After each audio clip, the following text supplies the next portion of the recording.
I just want to say, as we're wrapping up 2025 and moving into 2026, thank you so much for coming on this journey with me with Chat with Kat. This idea started in the summer in August of 2025, where I mentioned to a group of friends that I just really wanted to share people's stories. I was hearing so many people sharing stories about something that they overcame, a challenge that they had, maybe a lesson they learned in life, or something that just came about that they weren't was unexpected. And I really felt the need that I had to share these stories. Well, my friends held me account to being able to share those stories and actually put my feet to the fire of making me have a date of when I was going to share these stories. So not knowing what that would look like, I launched Chat with Kat, and I just really want to say from the bottom of my heart, thank you. Thank you to all the people who were brave enough to have a chat with me and sit down and share their stories, and share the stories with you as well. And for some people, this was a very challenging moment and confronting for themselves as well, because they're not necessarily people who share a lot, especially on media. But I thank you for being open and sharing with me and for everyone here. And I want to thank all of the people who listened to or watched an episode, who shared, who liked or subscribed to the channel. Thank you. Because of you, this channel is growing, and because of you, we're growing this community together. A community where we can learn together, we can support each other, and really just be honest with each other. So thank you for everyone for helping this channel to grow and launching it. I'm looking forward to 2026 with some really amazing stories and continuing growing this and supporting others. And I just want to say, I know this has been a challenging year for many, many people. And for many people, it's just been another year where things were just kind of the same and never, not really moving ahead or changing, but it was the same as it has been before. So if anyone is feeling like this is the time that they want to maybe grow some more from themselves, maybe change something in their lives, maybe have something that they want to overcome that's just really been holding them back, or making a difference in their life that maybe they weren't loving, please reach out to me. I'm going to drop my email in Chat with Kat so you can reach out and we can see what that looks like further for you and how myself and people in the community can support you. And we're going to take a look right here at some of the stories that started Chat with Kat. So sit back and enjoy, share, like, subscribe. And if you haven't seen these full conversations, please go back and watch them. I will drop the links in the chat, and make sure that somebody in your life gets something out of this as well. I know there's people you care about, and there's moments in here that are touching and eye-opening and make us ponder. So please share that with somebody you love or care about. So thank you again for making Chat with Kat a success, and I'm looking forward to 2026, and Feliz Nuevo Año. So hi, I'm Amélie, right? Am I saying that right? So you pronounce it Amélie? Amélie. Yeah, Amélie. But you can call me, like, you can pronounce it however you like. That's okay.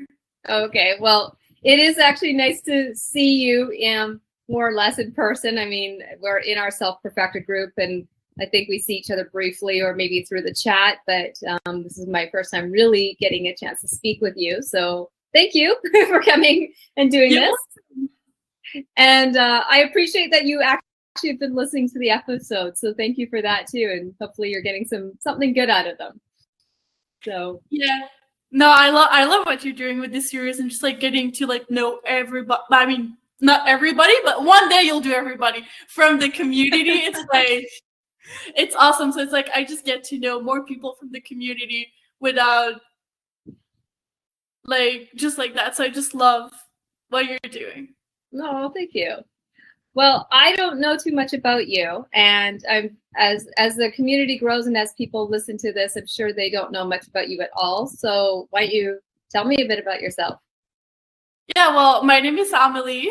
I'm from Montreal, Canada. I grew up like in the South Shore of Montreal, so not directly on the island, and I still live there right now. And yeah, so I'm the fourth in my family. I have 9 siblings, and I am I've been raised Catholic, and my parents are really into religion, and so they raised us like that. I was also homeschooled, never went to school. I don't even know what a real school looks like, but but yeah, and that's pretty much it. I just turned 20 like last month, and yeah, that's basically that's like the basic about me. Yeah. Okay. And so how did you find out or get involved with Self Perfected? Okay, so basically, I went to the clubhouse that Joel is hosting in Montreal, and like 6 months. No, it wasn't. Yeah, it was in January. So I went for the first clubhouse in January, and yeah, that's how I was introduced to the self-perfected community. And then eventually, I got introduced to Technosuiter and the tool, and it's like after months of like just coming up to the clubhouse like consistently. I was like, I think I missed like since January. I think I missed like, because I'm still coming like consistently to the clubhouses, but I think I missed like 3 since January, and it's like they happen every 2 weeks. So yeah, it's like coming consistently and being introduced to Technosuiter, and just like over time I got it.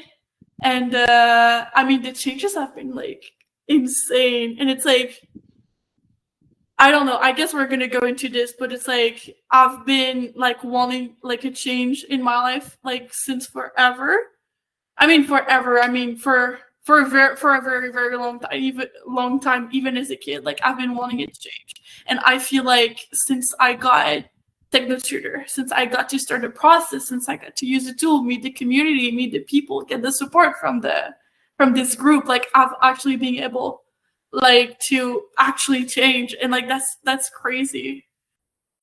So you said you've changed. What does that look like for you in the short time that you've been doing this? So basically, okay, I got Technosuiter and started actually doing like consistently the processes in April of this year. So it's been like 5 months basically, and it's like, to really like explain, because so many things changed in my life, but I guess like to explain it like in a way where we can just compare, I'll just like talk about like where I came from before getting introduced to Technosuiter and the community and all of that. So basically, I never went to school, and after I got like an equivalent for like high school, and then I started to work full time at like 17 years old, right? And like before that 17 years old, I never got to meet people outside my family. And then I started working full time, and then I started to actually interact with the real world, basically, because I was living in my bubble that my parents created for their family, right? So it's like me, myself, so many things happened like during like before I started actually like working full time, like actually interacting with the world and actually like having a future or something. It's like, or having the possibility to just like be independent and do my own thing and all of that. So it's like so many things happened before that, but I wasn't seeing it. So when I started working, like the shift was like, I didn't like realize at the time, but like the shift was so like strong, but it didn't feel strong. Like it felt to overtime, and I felt like because basically like during my whole childhood, like I felt like I didn't have like, I don't know, like my own individuality, or just the ability to have my own things, like be myself or express myself. That came through a lot of like suppression, also with religion, and I just like felt that way, but I never realized how, because I would tell myself that once I start working, once I make my own money, that I'm gonna do my own thing, and I'm gonna like feel like better. I'm not gonna have to be always at home all the time, because I wasn't even allowed to like go on walks or have friends like before that, I was like really stuck Mhm. at my house for 17 years. And then I started working full time. And then before, like during that first, like, let's say part of my life, I was just like, in my mind, like my mindset was just, once I start working, everything's gonna be okay. Once I start doing my things, everything's gonna be okay. And that's how like I was able to keep going. And so it happened. And did everything went okay? Absolutely not. I felt terrible. I felt terrible inside. I didn't know the fuck what I was doing. I didn't have a personality and identity. I felt so like empty, and I just started having like depressive episodes. I don't want to call that depressive episode. I'm not diagnosed with anything or whatever, but it's like I would just feel bad and sad for no reason. And I'm telling you this whole idea, this whole story of like I was repressing this and this, and I didn't have the time to just like be myself or have my own identity and all of that. I'm telling you all of that, but at the time I didn't know it was that. I would just feel sad and bad and pathetic and empty and just like meaningless for no reason. And I was like, what is wrong? Like everything was supposed to go okay, right? That's what I was telling myself. But then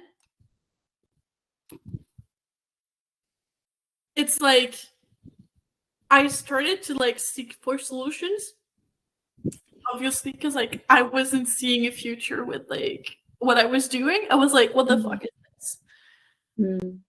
And I was like, I started seeking for like solution, and that's the reason why I'm kind of like so serious about change, so serious about actually taking the necessary action to create change.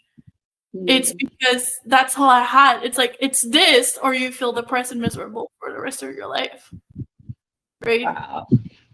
So basically, I mean, I don't know, like because I wasn't even able to ask for help at the time because I didn't have like any, because that's not something my parent taught me, right? Asking for help or just having an existential crisis, and everything that was mental health related was like viewed as bad and evil because of religion. So it's like, and I never also, the relationship I have with my parent is like so weird.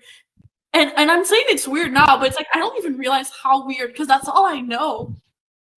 But I'm just feeling like there's something off. And I'm like, they're not bad people, but something's off.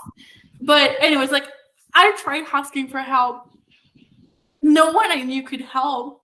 And so I mean, all of that like happened through like many, I don't know, like a year and a few months. And basically I came across on YouTube someone teaching about he's a public speaker, he's doing seminars, and he's teaching about authenticity, shadow work, inner work, and how what happened in our past affect us, social conditioning, and all of that. And like seeing that, and I was just like seeing him on stage being able to be authentic, to express himself and be like, you can do the same, right? I was like, yo, that's the solution. It's like, whatever he's teaching, I need to learn what this is. And so I started consuming a lot of content about this, and it was really good. I mean, it was actually the first time I started being more self-aware of what was going on, and that's at this period of time where I was able to say, well, oh, I was suppressing this because of this, this, and that. This is what happened. That's why I told myself that when I was a kid, and that's why I'm happy now, right? I was able to do like that work. And it was great. And then eventually I could also see that, because he has great advice, and like I could also see that I'm not taking action on this. He would give like tips and tricks, and just like, you know, it's like you want to be more charismatic, like start a podcast, for example, like record yourself talking to your phone every day, or just like advice like that, or just like talk to more people. You want to be more social, you want to be more charismatic, you want to express yourself, go out there, talk to strangers, right? And I heard that, and like he was explaining it in a very, very like, in a way where I knew that this is what I had to do to help myself, right? But I wasn't doing it. I wasn't able to take action, and I just wasn't. I was just like looking at the content, and then when I was watching like the video, I was like, oh my god, this makes so much sense. Oh my god, I need to do this and that. Oh my god, that will help. And then the video's over, and you just like look at your life, and you're like, I don't want to do it. I'm not gonna do it. And so I didn't really like change in that way. But I also, at the same time, because he has a friend who also, the guy I'm talking about on YouTube, he has a friend who's also doing YouTube, and he's teaching more about social skills, and like his approach is like social skills and like spirituality, basically. And his approach is way more like rough, and it's like take action, take action, take action, and because of like that, just do it mentality, basically. And because of that, I was like, again, oh, someone else with who like I can see how much like, you know, it's like if I do what they're saying, that I'm gonna like be able to feel better, just like be better, or just like get out of like the misery I was in. So it's like, because after watching his content, I don't like that spoke to me like way more in a way where I was able to finally take action on that. And so I decided to, take action. I was still like not really doing it. But anyways, I got to actually go to New York City for the seminar with like the first guy I was talking about, because he was hosting like a free seminar there. And I was like, that's just the next level. If watching the videos doesn't help, then I'm just gonna go there. I don't know, maybe there's some secret thing he's gonna do, and then I'm gonna figure it out. And basically, I signed up for his coaching after the seminar. It was a great seminar. And I was like, because he's doing like personal coaching, right? And so I decided to sign up for it, because I was like, well, that's that, or I never do what I want to do. I never like feel better. So I decided to go for that. And then also after that, because I was also struggling with, basically, the big part like with my struggle was just that I wasn't able to express myself. I wasn't able to like be social, to be myself, to be authentic, and all of that. And like what these guys were talking about, I just like, that's the solution, because like they're doing it and they're teaching you how to do it. And it's like, this is gonna help. But basically what I also did is like, this is all last year. Yeah, last year, June, I went to the seminar. And then in October last year, I went to a social skills program in New York City too.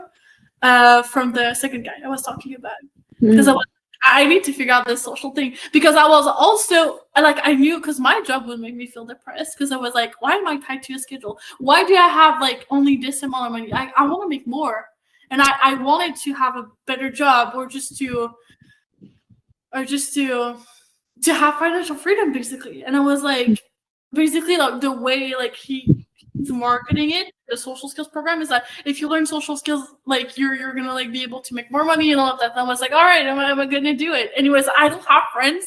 I feel miserable. I also want to express myself in that way. So I decided to go for the social skills program. It was great, but the problem is that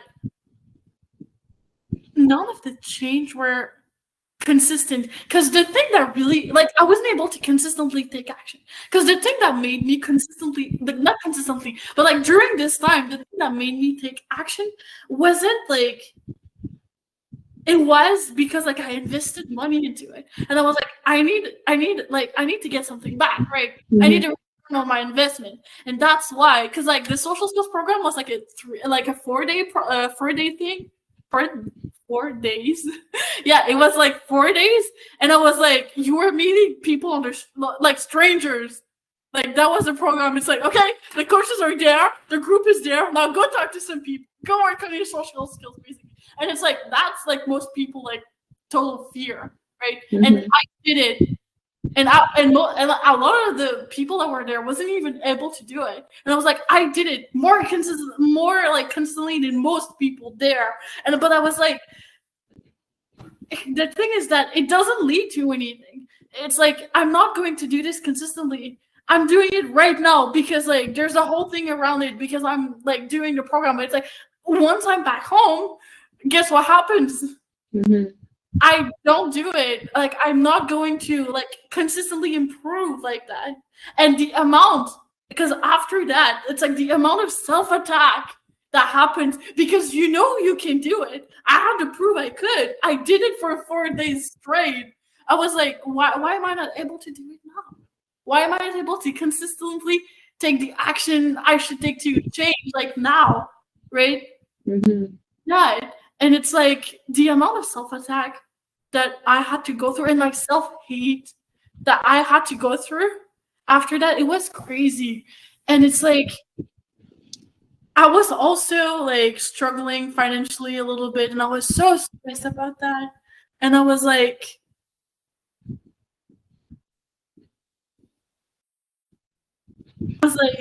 I didn't really know like what would actually help.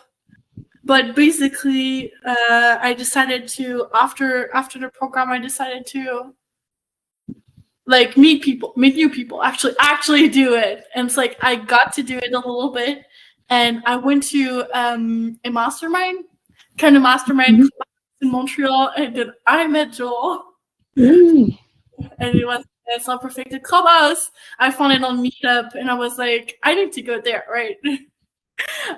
And I was like, I remember like the very first time I just like got there, like I was like, okay, so I said that I wasn't able to consistently take action, but I didn't go into like why yet, because I didn't know at the time. But like now I know like why exactly I wasn't able to do it. But it's like, listen, I remember because like all my conditioning was against meeting new people. Like my entire conditioning. Like my parents were like, everybody's evil but us, right? Everybody doesn't like believe in God. And it's like, because I'm Catholic, but it's like traditional Catholic. Like even Catholics, they're not good people. They have to go to church in Latin. And they have to, anyways, whatever. Wow. It's like everybody's bad, right? And it's like, but I wanted, because I knew deep down like who I was before all of that conditioning. I'm someone who's social, who's positive, who's energetic, who wants to share like that. But I wasn't able to express it because it's so suppressed. So it's like you go into that social situation where you're just like, I know who I am deep down, but I can't express it because of all the trash that's going on. Like that's crazy. And I remember like on the first time I went to this self-perfected clubhouse, I was just like in my car and I was like, because I know I'm not going to meet new people. It's a mastermind. It's like it's chill. And if I don't like it, I leave. But it's like I remember just like being stuck in the parking lot. It's like I don't want to open the door. I don't want to get out of my car. I don't want to go. It's like the reason why is because technically I'm not supposed to, because of the way I was conditioned. I'm not supposed to meet new people. I'm not supposed to want to change. I'm not supposed to challenge my beliefs because God is right. Right? And my parents are right and they know better. It's like I'm not supposed to do any of that. So it's like, how can I take action? Like consistently take action on like actually expressing that if like everything I've been taught till this day goes against that. Anyways. Nice to see you. I know you actually, I guess we're just in our self-perfected group, but I don't know that I've actually even seen you in person. So anyways, tell me a little bit about yourself because I don't really know you. And I know people who are going to come and listen to this or watch this don't know who you are. So a little bit about myself. It's like, how do you box me up like this? Like there's so many stories I can go into from questions like, I'll share this. I like to share this fact. Like when I was born in a hospital, I was the center of attention because I was born with a tooth, and all the nurses and all the doctors were like, "Oh my God, a baby with a tooth!" And so, the moment I was born, I was like given flowers for like this amazing child, and like the whole floor came to see this baby with a tooth, and they tried to convince my mom to get the news people to come and do this whole story, and she was like, "No, that's just too much." But like the moment I was born, I was meant for the spotlight. I was meant to be surrounded around people, I guess you can say, and really shine my light, if you will. Awesome. So being the baby with the tooth in the hospital to where you are now is quite a journey. So what got you into self-perfected? What got you in the group? Got me into the group was this, it wasn't just straight into this group raw. I was actually going through this self-development sphere, because previously I had done like this law of attraction spirituality sphere years before. Someone also like kind of reintroduced me to like, oh, you should check out this audio, check out this person in this group. And I was like, dude, I did all that. It's all right. But then I was like, you know what? Maybe he's right. I should probably be open to it. So I started investigating, got into self-development, self-help, and all this sort of stuff. And I eventually found some people that were also a part of this community that I was getting some self-help material from. And they had introduced me to Self-Perfected and Techno Tutor. And it was like they were, putting themselves to be different than the other groups. And at first I was skeptical. I was like, how could you be any different? Couldn't you just be the same? You're just lying to me. But you know what? Let me see it for myself. Let me investigate myself. I have enough self-trust to investigate myself and see it for myself. And guess what? They were right. They were just totally different and amazing. And I was like, holy crap, this is amazing. And I didn't trust myself enough to take that step, I would still be in la la land, believing things could just pop out of nowhere. My life would be perfect, versus now I actually have practical solutions, practical tools to change me, support me, to have actually a way better life than I was having years ago. Oh, wow. So what did life look like then before? If you said you're having a way better life now, what did it look like? Then it was this, I like to use the word delusional. I was very delusional about how the world worked. In that delusion, it led me to a lot of pain and suffering, and a lot of emotional frustration, whether it be in the dating world or the making money world or getting the promotion world or all these different aspects, even spiritually, having frustrations in that, whether I read this book or did this technique and not getting the result that was almost like envisioned and promised to me. And it just kept going over and over and over again, this frustration of, but I have to be onto something. And so I've always kept the one ear, open, kind of seeing like, I'm gonna try this, I'm gonna try that, but like, unless it like gives me a result, I mean, why should I stop searching? I didn't have this sort of, this is my dogma, this is what I'm gonna do. It was like, if it does exactly what I'm looking for, why go anywhere else? Like if I found a really good mechanic and he fixes my car very well every time, well, I don't have to look for someone else. I'm set here. That's why I kept searching, because I still kept going through this frustrating experience. Admittedly, participating in, I wouldn't admit it at the time, but like when I was snooze and I would, not get up early to, maybe go to the gym or go for a walk and just snooze, I was like trying to deny reality. I was just let me just keep sleeping. Let me just go back to my mind TV, and I wouldn't admit these things, but I knew it was happening. I knew I needed to change. And it wasn't until I found these people, found this group, where it was like, oh, this is different. I like this. So was there a moment that you said, hey, this is it, or you saw a change happen for yourself? Ironically, it was in this sort of this conversation I was having with someone from Self-Perfected, where they were explaining to me like why the tools they use are kind of a bit, you can say niche, but it's just special, And the way they explained it, the way I received it, was the first thing that thought came to my head was, finally, oh my gosh, there's actually these tools, technology that exists that allows you to actually heal your inner child, actually overcome the trauma in your past, overcome the situation you're going through now. Because for me, it was a lot of journaling, a lot of writing, a lot of self-examination, and trying to understand my inner world time and time and time again. And I thought I had to do that for like 50 years in order for me to get to even a fraction of enlightenment, if you will, using that word. Mm-hmm. But instead they were like, yeah, no, there's actually these things that we do, these tools that you can use. And I was like, whoa, hold on. For real? But it's like deep down inside, I knew this existed. Like as if I was walking to work 12 miles away every day. And it's just like, yeah, I walk to work. That's what I do. And then someone's like, oh, well, why don't you try this? A car? Okay, well, I guess I'll try. And I get there in like 10 minutes. I'm like, whoa, that is way better.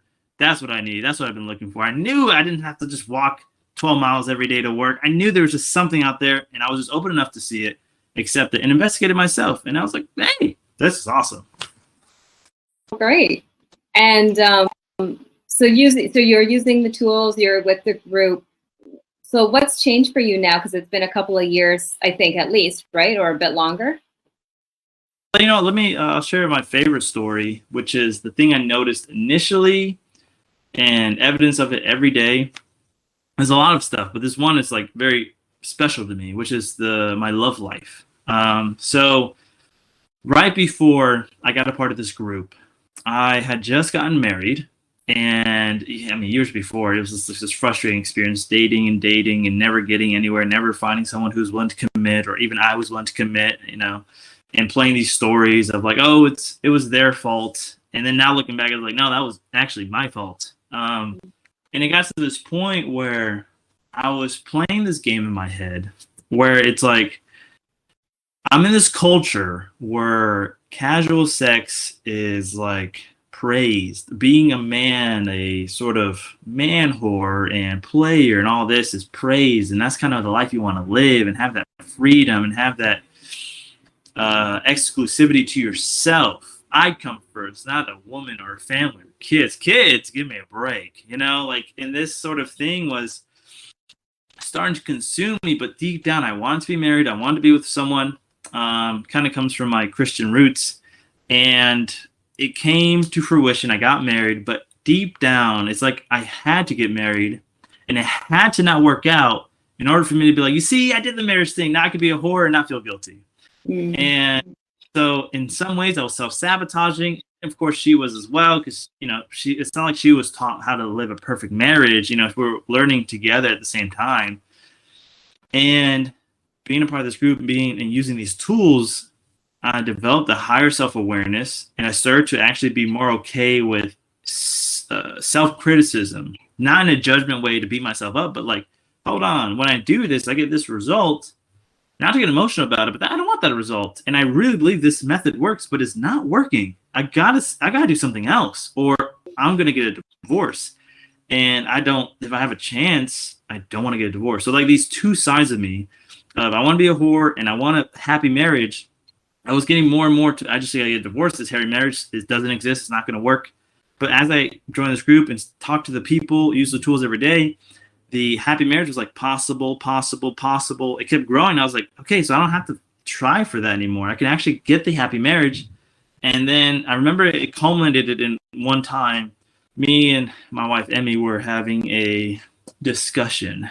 And it led to the part where she decided to just shut off. You know, she just stopped talking. And I was like, oh, here we go again. Like, come on. Like, well, if you're going to stop talking, I'm just going to leave. And then you deal with it. And then we'll come back later or whatever. And before I stepped out, I was like, wait a second, hold on. A memory came up. And it was one time, it's kind of silly looking back at it, but one time my mom played this joke on me where she took me to a park and we were hanging out. And then she says, okay, we got to leave. And I was like, no, I don't want to leave yet. She says, okay, well, see ya. And then she left. And the way she left was like, she actually like ran away from me. And I was like, wait, what? And then she jumped in the car and she drove off. And I was crying. I didn't know what to do. I was crying like crazy.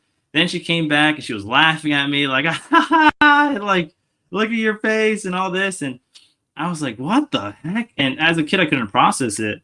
But I saw like there was these moments in my life. That's like one exaggerated point to explain. It was a real thing, but like this point of abandonment.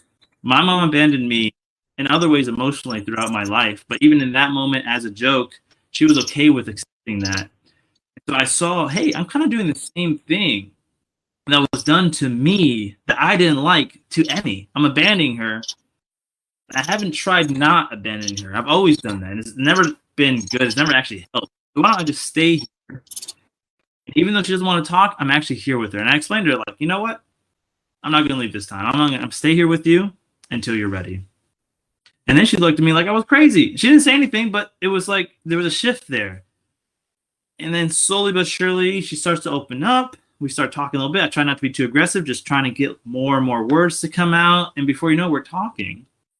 And she's not feeling defensive. She's not having to feel like she can't express. I'm actually letting her do that, which led to us to get to the resolution that I know would have never happened had I not been around these people doing these tools. I just would have played the same game over and over and over again, expecting a different result. I was insane. That's what I mean by delusional.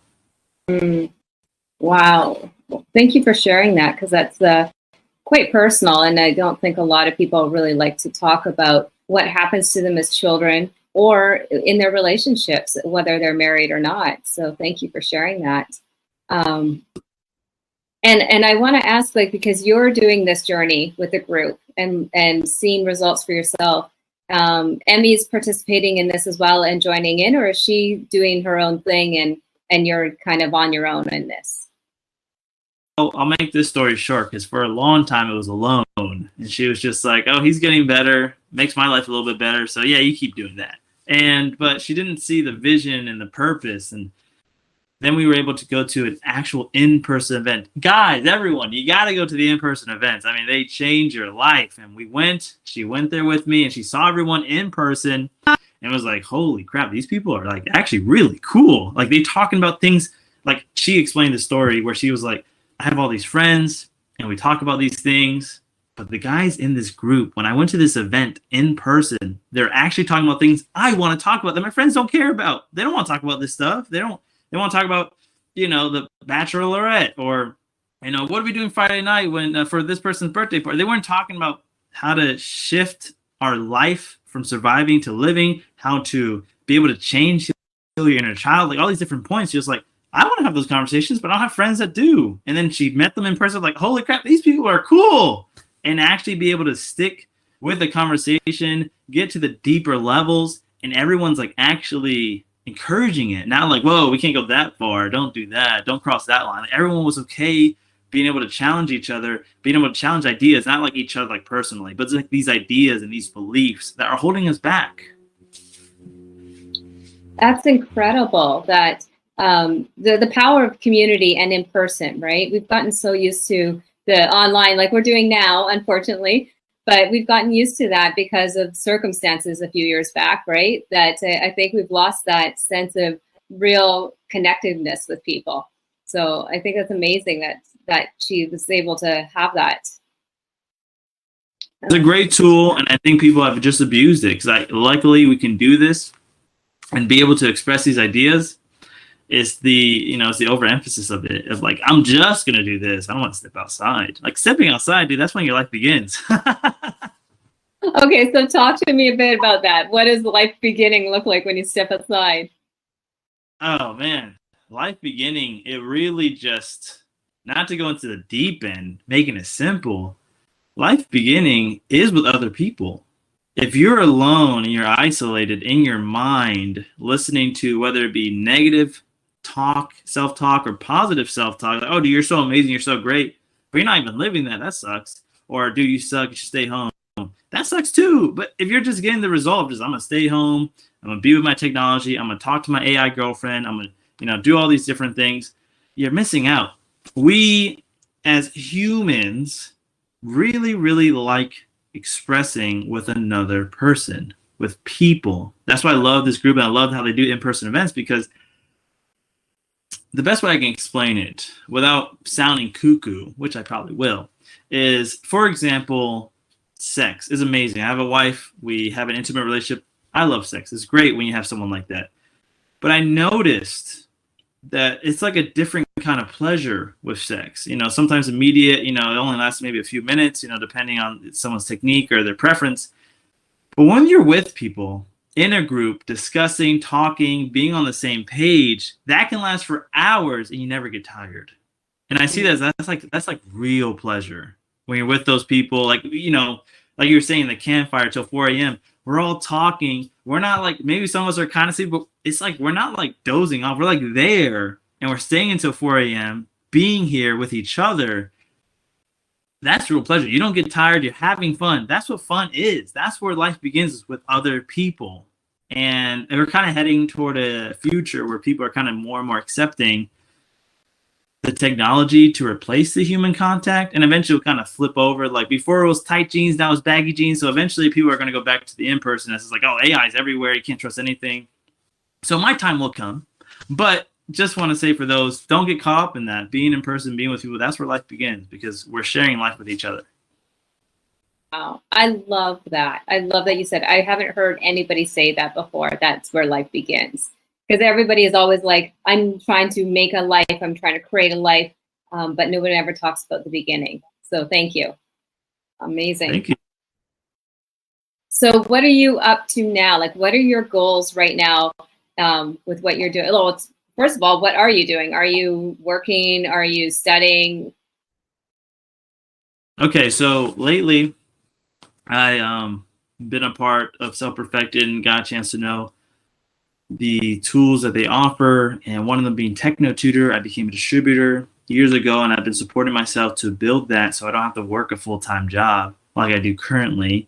There's no shame in that. It's just when you're not working your job, you got to work your nights, you got to work your weekends, you got to put in the time. And sometimes we forget it takes 9-10 months for a baby to be born. In the same sense, it can take a long time for you to build something real. And despite that, that's why most people don't ever get to that point, because there's so much trials and tribulations. They kind of come up with that's not for me. This wasn't right. This was a sign I shouldn't do this. And when you continually persevere, you actually get the result you've always wanted. And what is easy now will be hard, and what is hard now will be easy. So I put myself in this position to continually strive to share these tools, share this group with people, and actually make a living to support my family and be able to have more time, not to a job, not to someone else's dream and vision, but to one that would be best for everyone through me. So it sounds like you have this very big goal or vision, if you will, for what you want for your life now. Absolutely. Yes. I mean, I had it back then, but I can see myself starting to go down in my belief, because if you don't believe or even have the trust that you can do it, you're less likely to do it. And I was at that point before I like the brink of meeting this group. I started to see the decline, like if I'm being honest with myself. And I was eventually just going to be one of those people who just accepted my life the way it was, barely making it through, having to work a job. You know, my wife doesn't love me anymore, even being divorced and doing that lifestyle. I was just going to accept it. And they found me right before I decided to become a loser and actually see, hold on, no, this is possible. This is possible. And I just got to take the right actions in order, and I will see, like, through the right actions and through those results, I trust myself more. And with that trust, I can see, I know this seems impossible, but I know me. I can do this. I can figure this out. And that allows you to be able to do a lot more in your life than to just settle for a job or just settle for X amount of money every year, or just settle for my only release or my only pleasure, or my only thing I really have, you know, is when we go out to vacation once a year. It's like, dude, that's so, I mean, if you're in this situation, you got to admit that kind of sucks, versus if you can go on vacation twice a year, 3 times a year. Like, you can't lie to me and tell me you wouldn't want to go on vacation more often, right? So that's kind of how I see it. Oh, great. Sorry, I'm just getting blinded by the sun here, which is amazing because I'm not complaining. I'm living in Mexico in Cabo, and I'd rather see the sun every day than having rain like I did in Vancouver. So, so I'm just trying not to get blinded here. So, what is it that you think now is possible? Because you talk about you were living in a world where you were almost ready to give up before they told you things were possible, and after you saw things were possible. So what is possible? What is possible for Julius? Real, true, sustainable happiness. Happiness is like a happening. It happens. So it was very fickle and inconsistent, versus I could actually create happiness that isn't so fickle, that isn't so up and down, isn't a roller coaster. I know we love these Netflix shows and movies and everything. They make it into a roller coaster. You really enjoy it. But in life, when you're going through the roller coaster, you're like, you don't actually like it, you know? And I was able to see that I could actually be happy and stable, not have to, you know, shoot or chase after these high highs and then eventually fall to these low lows. you know, and actually be here, be happy with my family, with my kids. And then I could support them through everything that was essentially not handled to me properly as a kid. I can now give to them properly. And that has been something for the longest time that was very important to me, not just to find a wife, not just to be married and be in a happy relationship. It was also that I feared having kids for a long time. I wouldn't have said feared. I would have said, nah, F those kids. I don't want kids. No, they're annoying. They're this, they're that. Ah. You know, because that was the culture, again, I was growing up in. And now I see, like, deep down, it's because I felt inadequate. I felt like I couldn't do it. I felt like I couldn't teach them anything to avoid the suffering I did. It was like, even if I have kids, are they really going to listen to me? They're just going to do exactly what I did, and they're going to have to find their own lesson and blah, blah, blah. I didn't have any self-trust in my ability to teach them. I didn't have self-trust in them to be not dumb and hear out wisdom when they see it. Until I got these tools and as part of this group where I actually see kids that actually live in common sense, you know? Like, maybe people might take it for granted that an 8-year-old has common sense, but it's possible. I used to think kids are dumb. They can't figure that out until like 25 when their brain's fully developed. But when you actually support a child in the right way at the right time, you can create something beautiful and support them early on in life. Because if I had common sense at 8 years old, I'm not going to like, oh, I can't do that. I'm too young. I would be like, yeah, thank you. I'll take that. You know, I was struggling when I was 8 up until that point. I was going, elementary school wasn't fun, for example, or my life at home. If I had common sense and principles and education, real education, God, my life would be so much better. So it's this shifting of my mind where it's like, that's what's possible. Not only for me, I'm having to recover from, you know, it's like being, I'm overweight and I got to lose weight to this point versus the child is already at weight and I just got to support them to maintain that and to keep that, and they can grow and actually do a lot better than me. That's what's possible. Not just for me, for my kids and their kids and their kids and their kids. We're looking for not just like this legacy, but what legacy should be without it having to be this sort of, I want to create a legacy. It's like, no, like that goes with your kids and what their kids care to their kids and their kids. That's the tools and principles I'm instilling into them. Does that make sense? Yeah, I think so. All right. Well, okay. Hi, Pamela. Hi. Thank you so much for doing this with me. And I have to say, I'm so excited because we're doing this in person, and you're my first in person. Everyone else has been on the internet because I'm doing this with people around the world. So thank you so much for doing this with me and spending time to have a conversation. Well, thank you for coming over to do this. It means a lot to me. So we're both in Cabo San Lucas, and we met through a women's group here. And we actually never even met in person. I think it was just through the chat. But a lot of people probably don't even know who you are. So why don't you take a minute, tell us a bit about you. Okay, well, my name is Pamela. I'm from Canada. I spent the last 15 years living in Whistler, British Columbia. And around COVID time, like so many others, I decided to leave Canada and start a life for myself here. And so I've been here since 2020, full-time 2021. And yeah, I'm living here in Cabo San Lucas. Oh, good. So, I mean, it's been a while. So what made you decide to stay here and not go back to Canada once it settled down a bit? You know what? Just a better life. Back in Canada, I worked a lot. Long hours. I worked on a golf course and I loved my job, but I was always working in the summertime. In the wintertime, I found myself being a snowbird for the last few years. And when I was away in the winter in Cabo, before that I was in San Diego, I found myself living a much better life. I was healthier, I was happier. And so in 2021, I decided to quit my job and sell my house and move down here full time, really for the lifestyle. I ate better, I exercised more, and just lived a cleaner lifestyle. Mm-hmm. That's amazing. And a lot of people, I think, come down for vacation and then they end up staying for those other reasons. And, they went, why do I need to go back? Yeah, exactly. I did find the 6 months on, 6 months off kind of hard. it always took me a bit of time to like transition. And with the whole COVID thing, not being able to drive over the border, I was like, just stay. But I must admit, summers are not the easiest here. It does get very hot and a lot of people leave. So it's definitely been an adjustment being here for the summers. And when we talk more about my story, you know, with what happened, that it happened last summer. So I feel like I'm ready for a good summer here. Okay. Yeah. Well, now that we've met, we can have a good summer now.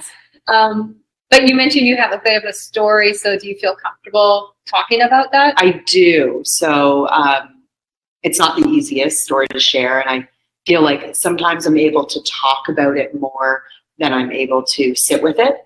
But I need to do all of it. I need to talk about it. I need to look at photos. I need to feel it.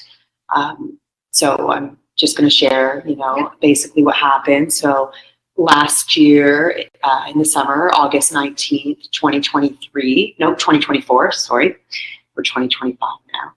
I had a flood in my house, and my house needed to get renovated. So I took my dog, Henry, who I had found on the streets a few years before. It was my life. Henry was my love, my soul dog. I took him to daycare, and he somehow escaped, and I never got him back. And there's a whole, you know, chain of events that happened, but, you know, that's basically, it's a year later now, and I don't have my sweet boy.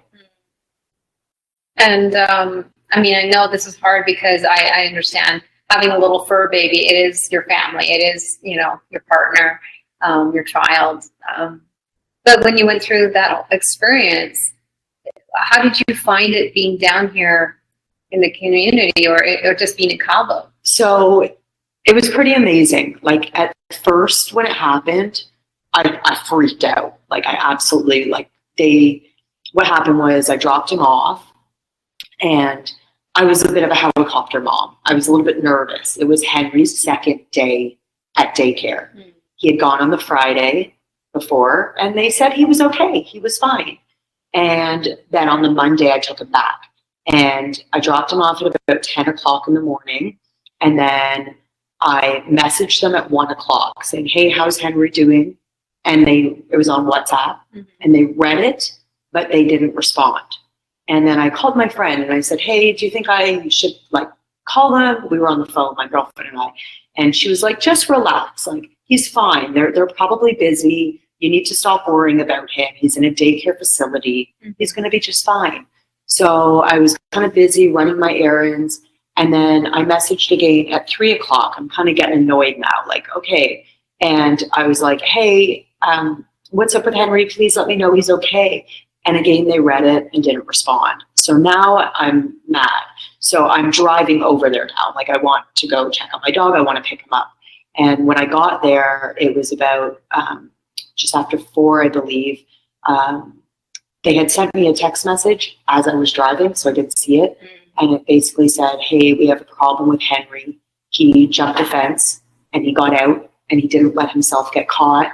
And all of Cabo is looking for him. And so in this time,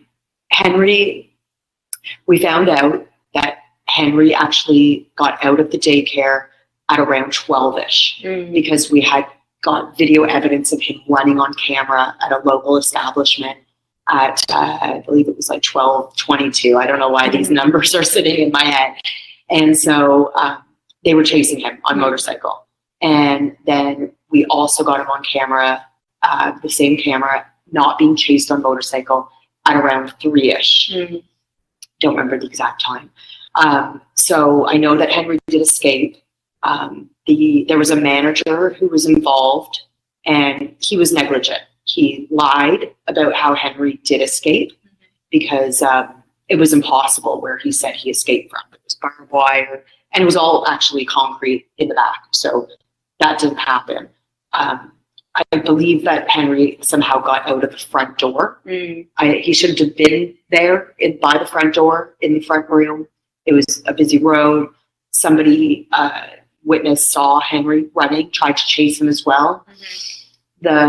So the manager was negligent. The manager was fired. Okay. the owner of the daycare, he didn't know for the first few hours as well either. Mhm.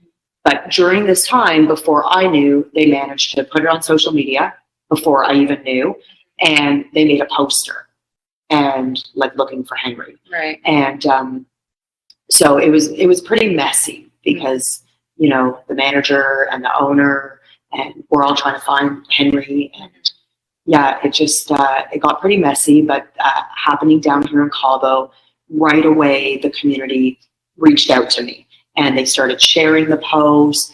I had people calling me that night, strangers. It was interesting because I don't really remember so much of what was, you know, going on because I was in my fight or flight. Like I wasn't okay, but I remember like certain people calling me and talking to me. And one girl particularly, her name is Heather, we became close after that. She felt like she could just feel that I needed some support. And we're around the same age, and she's a single, you know, dog mom. And that was like me and Henry too. And she reached out to me and she comforted me and she was there for me. Yeah, through the whole process. So many people were in the community. I had people doing search parties. There was a gal who started a search group, and people came out and were handing out flyers and walking around. It was boiling hot. Yeah, like I was pretty, like, I feel like I saw the best side of Cabo, and I also saw a really bad side of it. There was a big reward involved. It was about $1,000 US, 20,000 pesos. But with that reward, it did bring a lot of ugly. I had a lot of extortion threats. I had a lot of Photoshop pictures, a lot of scammers, threats. So I had to deal with that. I had men expose themselves on camera to me. So that was the worst side of it. Yeah, I didn't feel like I had protection from the government. I must say that. They kind of felt like, well, your dog went missing and the owner wasn't present and the manager was fired and you signed a consent form. But I wanted to make a complaint at Profeco. Right. Profeco. Profeco. Yeah, I just felt like it was pretty negligent how everything was done, but they didn't want that. And I do also want to actually add, because it's very important to add, that at the time that this all happened, the owner of the daycare at the beginning, he was helping me. Okay, he wasn't in town; he had to leave town, but afterwards he was helping me. I felt like we had different ideas of kind of like what needed to be done, and I mean, who knows? We were all panicking. Right. He was panicking because his business was under stress, Right. and I'm panicking because my dog's gone. Right. And so we didn't quite see eye to eye at the time, and we did have a falling out. Okay, I was hoping to get more support, but since then, the owner and I have we are okay. We have like come to terms with what happened, and I truly never wanted his business to suffer. Right. The daycare has since shut down. Yeah. Okay, I don't wish anybody's business to suffer. I realize now, after doing a lot of therapy and a lot of work, like, you know, he's a human being too, and he also was in his fight or flight. Yeah. And you know, we all maybe could have reacted differently. Right. Like, I was definitely manic. I was not probably an easy person. I was a mom who lost her dog, and I was freaking out. So I do have a lot of compassion for the owner of the daycare, because he took abuse. The community did, you know, beat him up with this. And I must say that if it's easier said than done, okay? Yeah. If you put yourself in the situation, you know, we can say, oh, well, I would have reacted this way. Like, I felt like I would have reacted differently than maybe how he did. But I understand he did what he was capable of doing. Right. He didn't, you know, we have no ill feelings towards each other. Right.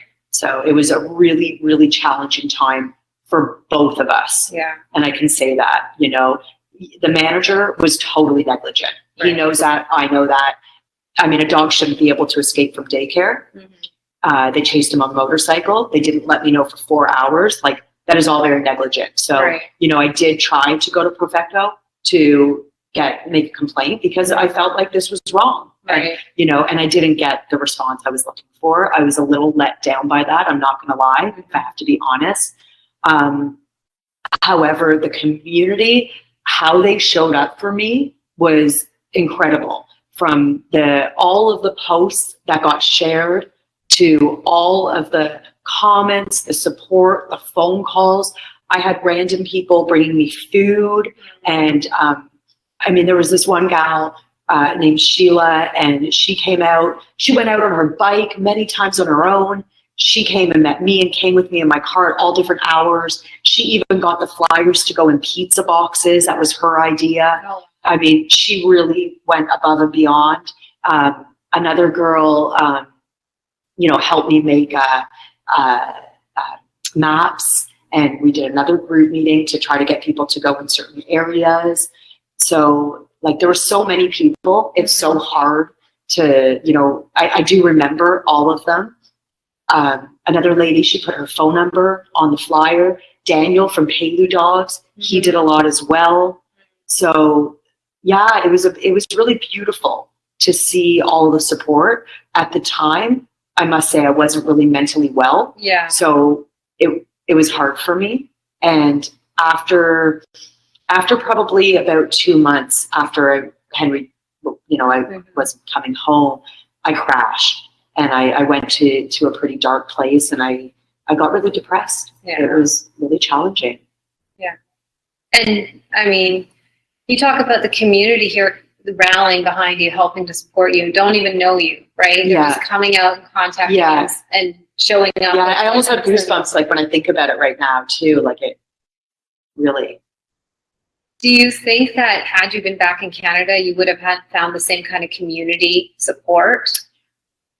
I'm not sure. It's interesting because at the same time that Henry went missing, there was another dog in Canada, in Pemberton, that had gone missing. And from looking on from a social media, you know, view, that dog didn't have the exposure that Henry did. So, and a lot of dogs go missing in Cabo. It happens a lot. Right. Henry's story was a lot bigger.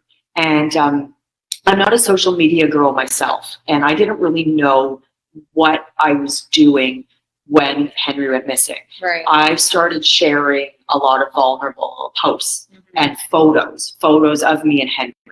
I exposed myself, you know, to the community. And I think that by me doing that, it made it more real for people. They saw the desperation. Right. They saw how hurt I was, how desperate I was to find my dog. And I think that actually helped get a lot of exposure and have people reach out to me personally. Okay. So I don't know if it was like in Canada. Something else was interesting too. I think every single person who helped me with Henry, from any like that you did, any share that somebody did of a post, I pretty much would go through any time that somebody put a dot to bump it up. I would put like a care sign on that, and I tried to acknowledge every single type of support. Wow. And thank every single person. And I think that helped too, because you know, people appreciated that I've acknowledged what they've done for me, and I'm really grateful. Like I say, for everyone who helped me. But something that was a little interesting. The expat community wasn't as supportive as the Mexican community was. Now, I don't want to say that there were not expats that supported me, Right. because there were a lot, Right. but the compassion was far greater with the Mexican community. Wow. With sharing the posts and coming out to do searches. It was in summertime. It's a little bit quiet, you know, it's quieter. Yeah. But I did feel that the Mexicans were a little bit more involved with this. Wow. Yes. Yeah. But I don't want to take away from the gringos and the expats that were there for me, because there were a lot. Yeah. People that I never met, I'm still in contact with. They really went above and beyond for a stranger. and I could not have got through that time without them. You know, you don't really, I've never been in a situation like that before where I was so desperate for help. It's nice to know that you were able to reach out and actually have complete strangers here come and help you, because I think a lot of people think first thought is Mexico's very dangerous and scary, especially as a single woman, right? You shouldn't go there alone. Why would you live there? But then when you go through something traumatic and you need help and the community steps up, it just really shows that, you know, what you see in the news is not the truth of a whole place. Totally. And another thing too, like I do have a partner. He wasn't here when it happened, and he doesn't live. He lives on the East Cape. So I was alone for a lot of it, but then, you know, he had come back. But I was going into all of the barrios, into these neighborhoods that are, you know, not the safest, some of them, at nighttime, because night's cooler to go looking if Henry was going to be out in the streets. Yeah, and it was hot. It was hot. And so I had no fear, and I speak a little bit of Spanish, and my Spanish improved so much during the days looking for Henry. But I remember I went into this one bar, and I've got a flyer showing that there's a reward for 20,000 pesos, and I'm driving in my Canadian 4Runner, pulling up into these areas. And I went to this one bar, and I didn't know it was like a drug dealer bar. And I walked in there like, you know, hola, soy Pamela, you know, I need your help. I'm looking for my dog, all in Spanish. And they were taking me seriously. And I never, ever once felt like I was in danger. You know what? One night I was out by, in downtown by the Amelia Wilkes Plaza. And it was pretty late. I think it was around 2 a.m. And I was walking down streets, and it was one night that there was some drunk people, and it was time to go. There was only one time that I ever felt not, you know, so safe. But every other time they welcomed me. I would go knocking on doors in areas where I thought maybe he would be, and everybody welcomed me with open arms, all of these Mexicans, and they were so, so kind to me. Yeah. It's so nice to hear that, because people get this stereotype of what a country is like, what a community is like, what a certain type of people are like. And to show that, no, those stereotypes don't fit. Right? Especially when that's what's being portrayed to you through filters that you're not in control of, right? And the truth is that there are some really wonderful people there with good hearts. And you found a bunch of these people where you didn't think you would find them, right? Totally. Yeah. So, hey, Mitch, how's it going? We've known each other, I don't know, many years, I guess now, right? Yes. So I know you a bit, but I know people who are joining our conversation probably don't know anything about you. So why don't you just take a moment and tell us a bit about yourself? Absolutely. So my name is Mitch. Initially, I mean, I could give you the official, you know, introduction, like I'm an entrepreneur and an educator. But fundamentally, I'm a human being who wants to see everyone around me in the whole world thrive. And I don't just mean that in a cliche way. I'm totally serious about that. Like, I want to help people get the tools they need and the community they need that can help them really fundamentally thrive. And I've cared about that ever since I was a kid, but especially the past 6 or 7 years. And I'm a husband, I'm a dad, and overall, I'm a person who's passionate about seeing change and creating the best outcomes possible. So that's a little bit about me. I mean, I could go on and on, but those are the things that are most important to me, and that would be relevant to anyone listening. Great, awesome. Well, you said you've kind of wanted to help people thrive ever since you were a kid, but it really got, pushed about 6 years ago where you were more focused on it. What changed? What happened for you there? Great question. I'll say this. Since I was a kid, I remember seeing, you can kind of see suffering. Like, I remember when I was a kid and 9/11 happened, for example. And I was like, whoa, like, why is this happening in our world? And you hear about wars and suffering and all this stuff. And I'm like, I want to do something about that. Like, I grew up in America, had a pretty easy life compared to what it could have been.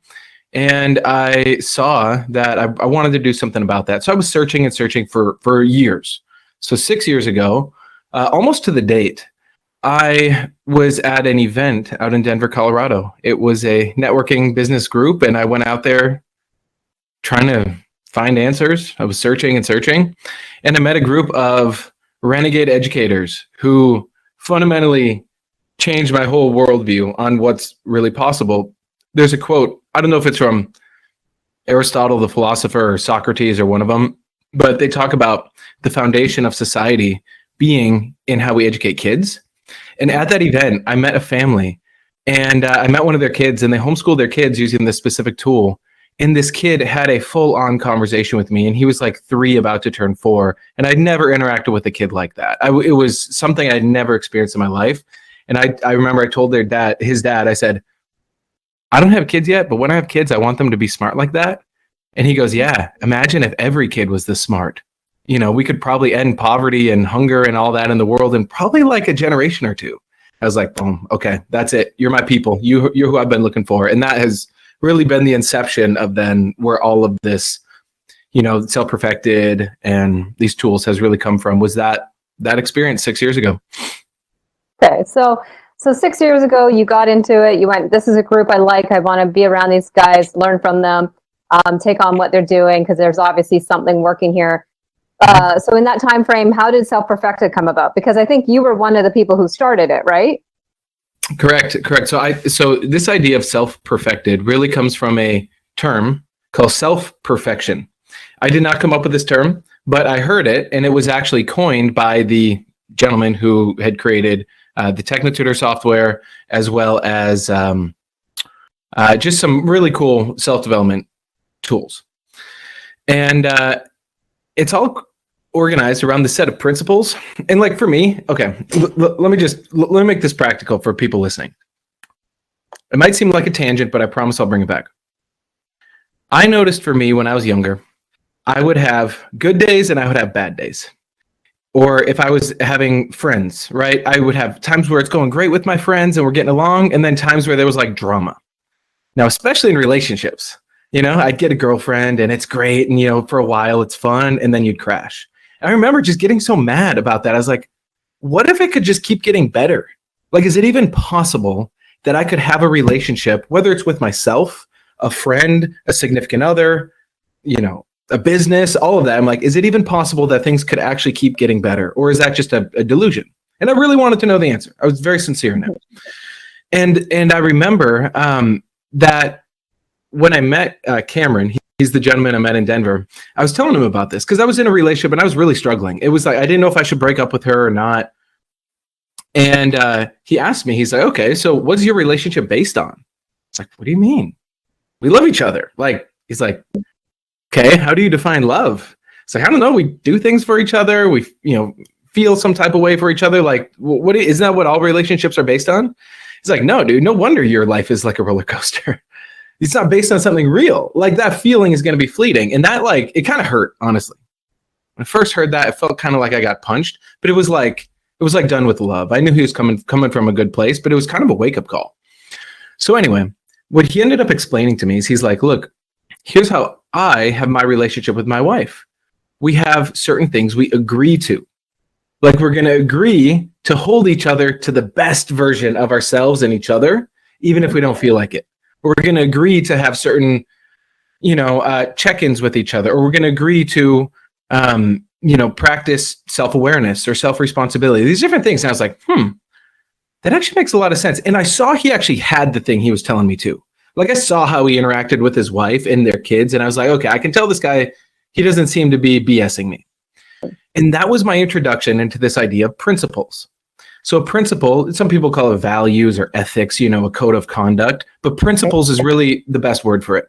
That was my introduction to this idea that if you can live your life based on a set of principles, it can really help. It can help you weather the storm, because there are going to be ups and downs. Not every day is going to be sunshine and rainbows. Right. But do you have a code of conduct you're going to agree to? So now this leads me back to your question. Where the heck did self-perfected or self-perfection come from? Is it's actually one of the principles that I have discovered that's really, really helpful if you want to live the best version of your life. And so self-perfection is this idea. Like some people get triggered when they hear the word perfect or perfection. Like I'll ask for whoever's listening to this, even you, Catherine, I'll ask you this. Yeah. Just gut reaction when I say this word, okay? Just tell me the first word or couple words that pop up in your head, okay? Here's the word, perfect. What pops up for you? I mean, for me, that's something I've been striving for my whole life and never hit. It's always been one of those things where I've never hit it, and it's been a big disappointment. And then I feel the disappointment from everybody else because they let me know what a big disappointment I am, or the underlining tone of their conversations with me has that disappointment. I appreciate you sharing that. I have I had a very similar definition. Or yeah, perfect is this like ideal that can never really be reached. And yeah, that feeling of disappointment, it's just not, it's not very fun or motivating. However, when I look at the word perfect and perfection, there's something there. It's like, well, why am I trying to be perfect? Well, because I actually would like to have a perfect life. Like deep down, don't we all actually want a perfect life? Yeah. But we don't know how to get there, and we weren't programmed for it. And there's all this reasons we're not really achieving the perfection. And sometimes that perfection can be clouded in something we call perfectionism. Mm-hmm. And perfectionism is not what we're talking about. When we say self-perfection, we do not mean perfectionism, because perfectionism is more like a weird mental game we play where everything's got to be, perfect and the dishes have got to be done and all this stuff. It's not perfectionism. Perfection is rather the process of becoming the best possible. Like, for example, Catherine, if we were hanging out and we're going to cook a meal together, I want to make it be the most perfect meal possible. I want it to be the best version of the meal, but I'm also going to have some grace in there and some forgiveness in realizing it may not be totally perfect, but we're still striving for the best. And we're going to be able to actually appreciate that and enjoy that. There's a value in striving to be the best. It's probably going to be a good meal regardless whether we think it's perfect or not, right? Right. And what I would say is that actually is perfection, because we're honest about it. We're honest about the fact that we don't live in this perfectly mental simulated reality where everything is prim and proper. Like, we are living in this messy 3D world where there is unforeseen things, there's so much going on, but we can hold that principle of, hey, let's do the best we can. So that concept really resonated with me, and I kept mulling that out. It was one of those things that I couldn't get out of my head. So where the self-perfected group comes from is then this is after. So I got this really cool tool that both of us use, a lot of us in the group use, and I started to reprogram myself. It's a really cool tool if you want to actually change your mindset and how you feel about things and really what you create in your life.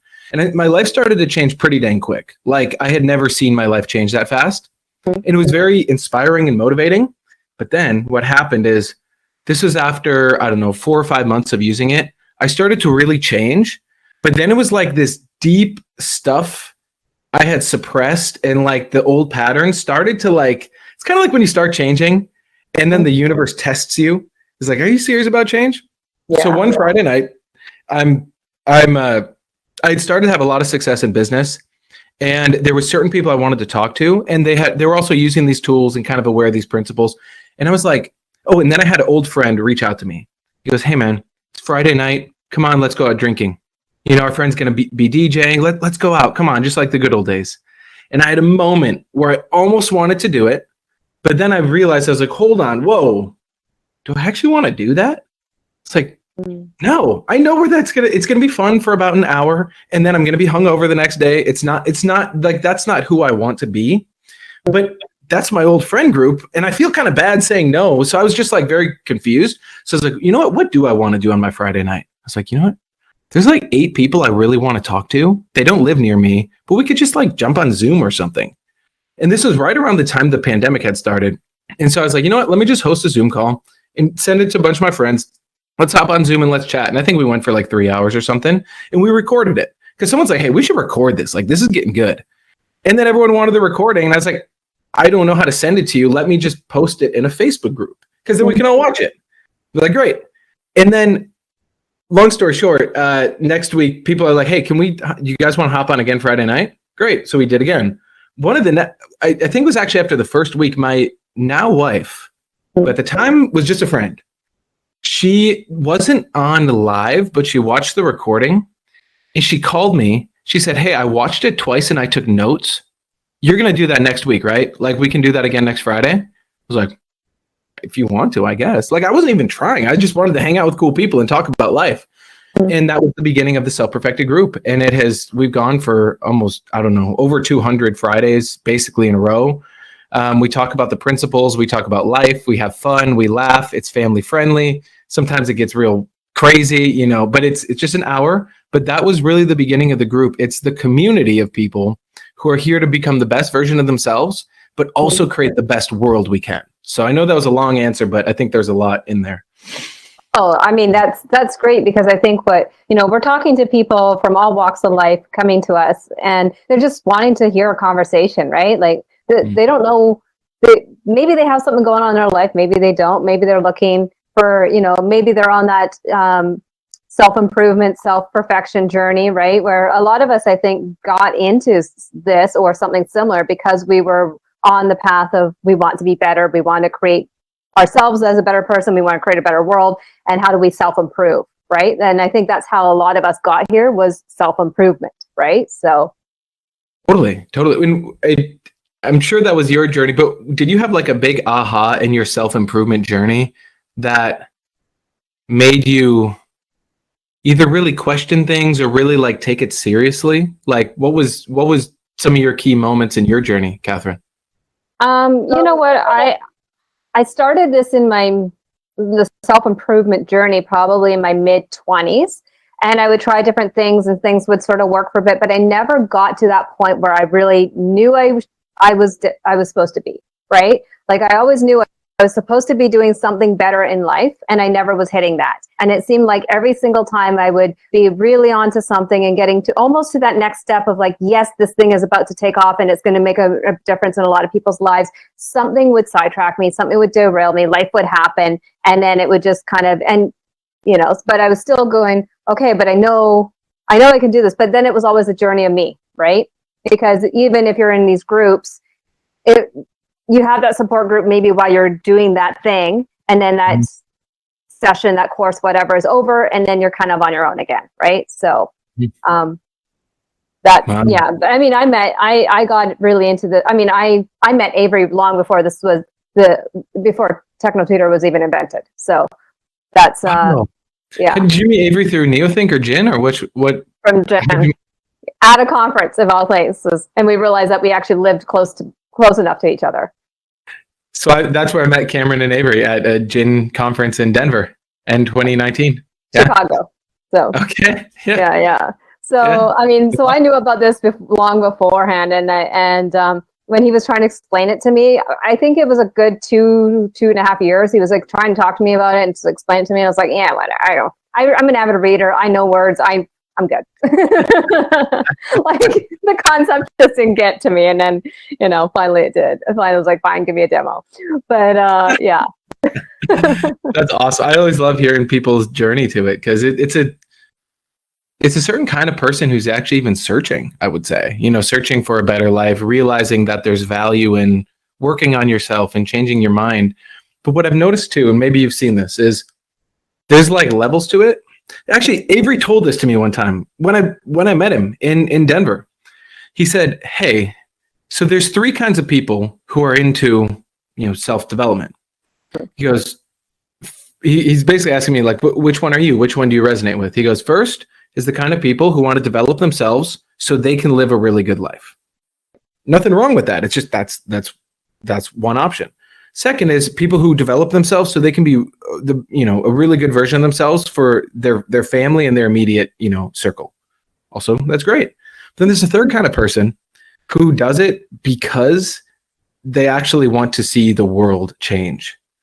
And when he said it to me too, I could tell it wasn't just some like fantasy thing of, just sounds good. It was like, oh, this guy actually cares. And as soon as he said it to him, like that one, like I want to change the world. He's like, great. So what's going on with you though? Like, he's like, he asked me, questions just about like where I was at in life. He's like, are you married? You got kids? It's like, you got a business? how's all that? And I was like, honestly, dude, I'm struggling with all of it. And he actually listened. I think we spent like 3 or 4 hours talking the first time I met him. And I was like, oh, this guy actually cares. This is cool. So, yeah. So in all this journey that you've gone on, and seeing a difference in your life, seeing that your relationships have gotten better, you got married, you have a nice relationship, great kids now, right? I think from what I see, it seems to be going pretty well, right? Mm-hmm. And your business is doing well, like really well, right? Yeah. Oh yeah. So in this whole journey so far, what is something that you've really learned out of all of this that you think is, the one thing that stands out for you is like, this is the thing that it was the most important that I learned? Oh, that's a great question. I would say it's fundamentally learning how to learn.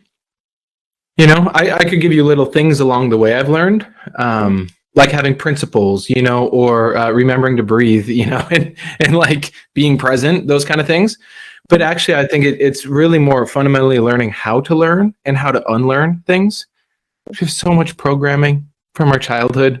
So many. I mean, I've been doing this for 6 years and I still am finding stuff in there. Just limiting beliefs, things like that. So yeah, definitely learning how to learn, because that unlocked my ability to make money. And as much as I wish money didn't have to play such a big role in our lives, I mean, it has an influence. And that really shook things up for me when I figured out, okay, I can learn how to make a lot of money, and I can also learn how to have great relationships. And that for sure changed the trajectory of my life. Oh, okay, great. And given with your background, do you think you had when we talk about education and learning, do those things go hand in hand? Education and learning, definitely. I would say you had it. So I would say education and school are not necessarily the same thing. I think education and learning, I would call those fairly synonymous or the same, I would say school, though, actually, this might trigger some people, so I'll say this in a very loving way, but school by design cannot ensure you become highly educated. You can get great grades. I got really good grades. I found school pretty easy. I got my degree. I mean, I did the whole like classic thing you're supposed to do in America. You're supposed to get good grades and go to university and then this and that. And I mean, I graduated one of the top of my class at pretty good university. I got my degree in psychology. I was like thinking, great, things should work for me. And then when I got out into the quote unquote real world, I got smacked in the face. I had no idea of this whole other side of things, which is like the internal understanding of how to actually change yourself. So, and that's where with school, again, I could ace tests, but I just knew how to game the system. I knew what the teacher was looking for. I had a pretty good memory. Mm-hmm. And I'm very grateful.